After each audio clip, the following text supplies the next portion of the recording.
உண்மையிலே ஸ்டாலின் அவர்களுக்கு விவசாயம் மீது நம்பிக்கை இருந்தா, மரியாதை இருந்தா, அவங்களுக்கு உழைப்பின் மீது அவங்களுக்கு அக்கறை இருந்தா, டெல்டாக்காரன் சொல்ற ஸ்டாலின் அவர்கள் குறைந்தது ஒரிசா அரசு கொடுக்கின்ற மாதிரி ஊக்கத்தொகை விவசாயிகளுக்கு நீங்க 800 ரூபாய் கொடுக்கணும் இல்லையா?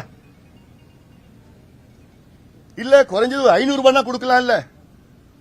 அப்ப ஏன் கொடுக்கல? இவ்வளவு நாள் 5 ஆண்டு காலம் ஆட்சி பண்ணீங்களே, ஏன் கொடுக்கல? ஆண்டுதோறும் 130, 128, 129 கொடுத்துட்டு இருக்கீங்க. ஆனா இப்போ மத்திய அரசு ஏதோ நிறுத்த சொல்லிட்டாங்கன்னு ஒரு பொய்ய சொல்லிட்டு இருக்கீங்க. விவசாயிகள் நிச்சயமா மன்னிக்க போறது கிடையாது. ஸ்டாலின் அவர்களை திமுகவை தூக்கி எறிய போறாங்க, அதுல மாற்று கருத்தை கிடையாது. அத்துணை விவசாயிகளும் முடிவு செஞ்சுட்டாங்க, இவங்க ஏமாத்துறது போதும், விவசாயிகள் ஏமாந்தது போதும் அப்படின்னு சொல்லிட்டு. அதனால இதை தெளிவுபடுத்தணும், அதுக்காக தான் இப்ப நான் இங்க சொல்லிட்டு இருக்கேன்.